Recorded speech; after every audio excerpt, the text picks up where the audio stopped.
Bonjour à tous. Alors aujourd'hui, je voudrais vous parler du silence. Et je vais commencer par une petite citation de Miles Davis, un jazzman bien connu, en tout cas pour moi. Euh, donc la voici. Donc la véritable musique, c'est le silence. Et toutes les notes ne font qu'encadrer ce silence. Alors effectivement, en musique, on m'a toujours dit que ce qui met en exergue les notes, c'est vraiment l'espace qu'on laisse entre elles. Et l'espace qui est entre les notes, eh ben, c'est le silence. Et au final, quand on part de cette réflexion, on en vient à réfléchir sur n'importe quel son.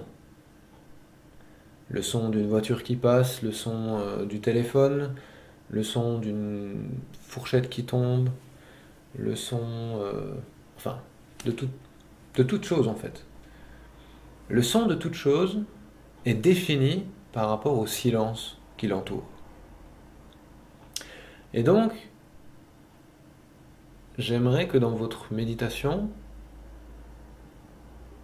vous puissiez fusionner votre esprit avec ce silence. Et votre esprit deviendrait silence.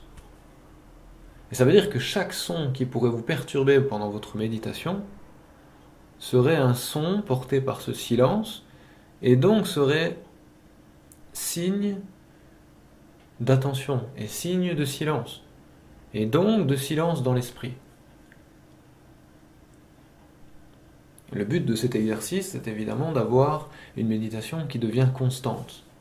Et vu que le silence est constant, puisqu'il porte tous les bruits, donc il ne s'éteint jamais, tandis qu'un bruit s'éteint à chaque fois, vous allez acquérir un esprit constant. Voilà. On peut aussi parler de l'analogie avec le mental. Le mental qui est bruyant est aussi porté par un silence, par un vide de l'esprit. Et une fois que ce mental se tait, eh bien, il reste le silence, il reste le vide. Le vide qui est donc plein de joie, en fait. Parce que quand le mental s'éteint, la joie commence à naître. Merci à vous d'avoir suivi cette vidéo. N'hésitez pas à vous abonner à la chaîne. Je reviens bientôt.